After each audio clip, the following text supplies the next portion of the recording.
Bien, pues hoy jueves 12, segunda de Pedro, continuamos ya en el capítulo 1, pero ahora en el versículo 12 al 21. Recordemos que pues anteriormente Pedro les da la expectativa, toda la posibilidad de cambiar su vida, pero continúa la lectura y dice así: por eso les seguiré recordando siempre es todo esto, aunque ya lo saben y permanecen firmes en la verdad que les han enseñado. Mientras yo viva, creo que estoy en el deber de llamarles la atención con estos consejos.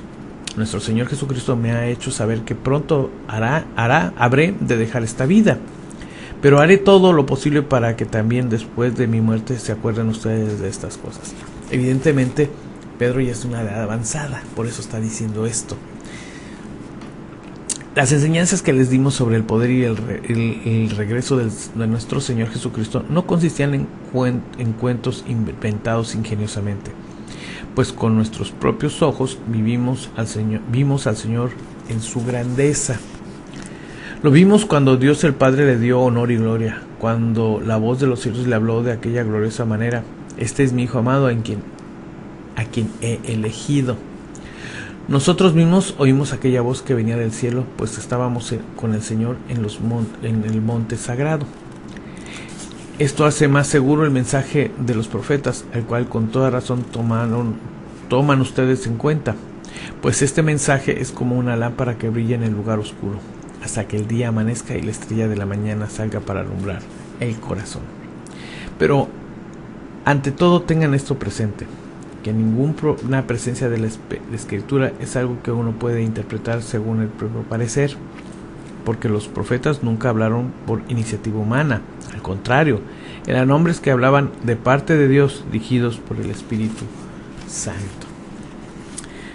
Los cristianos somos una carta abierta de Cristo, entendiendo que el día de su muerte se encontraban cerca. El día de su muerte se encontraba cerca Pedro. Pedro exhorta a los santos a tener siempre presente la verdad.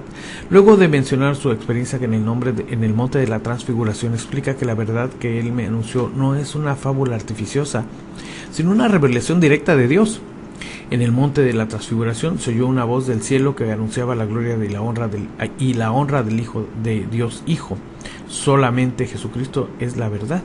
Por ende, debemos nosotros enfocarnos en ello, llenar nuestras existencias confiando en su fidelidad y santidad para dar a conocer a Cristo a viva voz. El fundamento de nuestra fe debe ser la palabra, que es verdadera. El Nuevo Testamento es semejante a un manual que presenta a Jesucristo y al Evangelio. La palabra profética bíblica es como una antorcha que alumbra en un lugar oscuro y nos enseña el camino de la salvación, la obra del Espíritu Santo y la victoria final que obedeceremos por medio de la fe y la paciencia. Es muy peligroso interpretar de una manera liberal, utilizando la imaginación humana. La palabra que fue escrita por inspiración del Espíritu Santo, la interpretación bíblica debe realizarse teniendo en cuenta el contexto general e histórico, además de recibir la revelación del Espíritu Santo.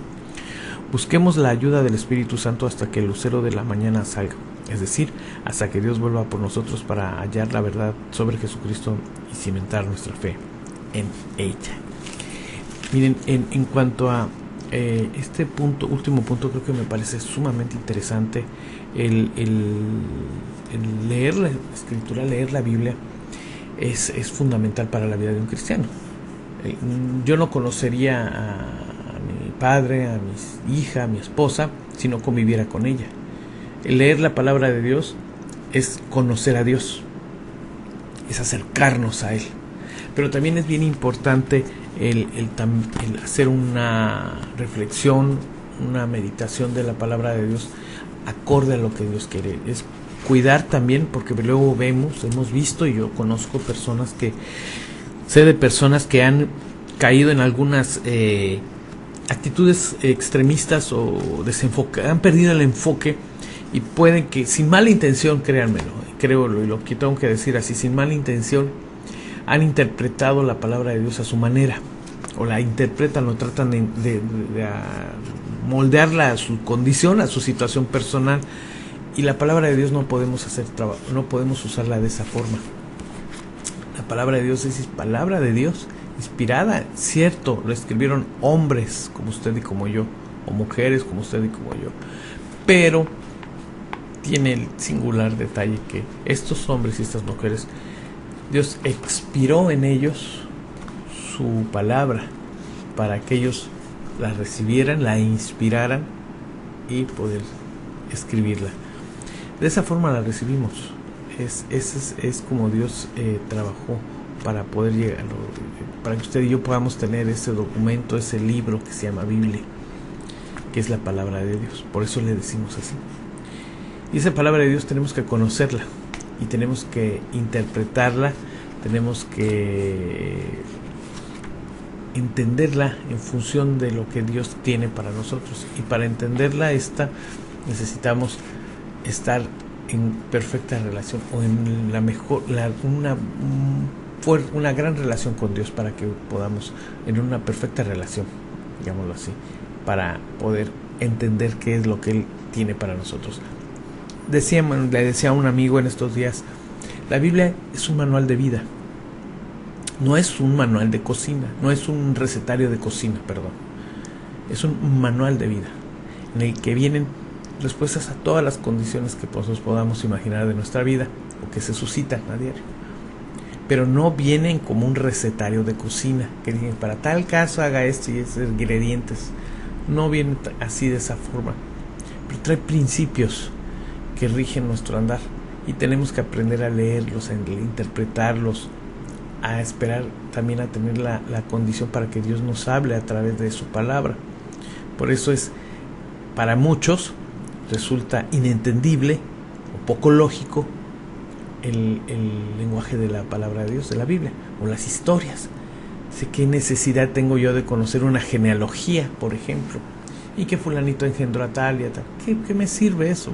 Alguien que no tiene una relación con Dios y la lee como un libro cualquiera, pues no va a encontrar ningún interés, ni le va a salir sobrando. A lo mejor probablemente podría pensar que le saldría sobrando esos capítulos, esos libros, o esas historias que a veces se describen. ¿Qué sentido tienen? Pero cuando los leemos y entendemos y Dios nos habla, o hablamos con Dios para que Él nos diga qué es lo que está diciendo a través de ella, entonces empieza a surgir toda una riqueza increíble en las historias, en las parábolas, por ejemplo, que el Señor Jesús contaba, en las anécdotas, en los versículos, en los salmos, en los proverbios, en el Eclesiastés. En todos los libros de la Biblia empezamos a descubrir una riqueza increíble de experiencia, de enseñanza de vida, de principios de vida que nosotros podemos aplicar a nuestra situación, o que Dios nos deja para que las apliquemos, pero tenemos que también entenderlos y leerlos en ese contexto, en esa condición. Bien dicen la misma que para unos va a ser locura, no la van a entender. Pero no la van a entender porque no se han conectado con el escritor, con el autor de ella. Y si el autor de ella está con usted leyéndola, le va a ir explicando paso a paso qué es lo que tiene. Hay que conocerla, hay que leerla, hay que pedirle a Dios discernimiento también. Y también, si se puede y está en condiciones, y tener a alguien que conozca un poco más, y una persona honorable, un pastor, un buen líder, le va a ayudar también. Nos va a ayudar. También aprendemos tenemos de personas con más experiencia que nos puedan ayudar. Yo le invito para que ore a Dios, pida dirección, pida discernimiento para entender lo que Él le quiere decir en la palabra de Dios, primero. Segundo, si usted tiene a alguien que le puede enseñar lo que la palabra de Dios le dice, hágalo, no pierda la oportunidad. Es una excelente herramienta. Es un manual de vida que debemos de aprender también a leer. Es la palabra de Dios, es la Biblia, es lo que nos ha traído hoy el tiempo con Dios en esta mañana.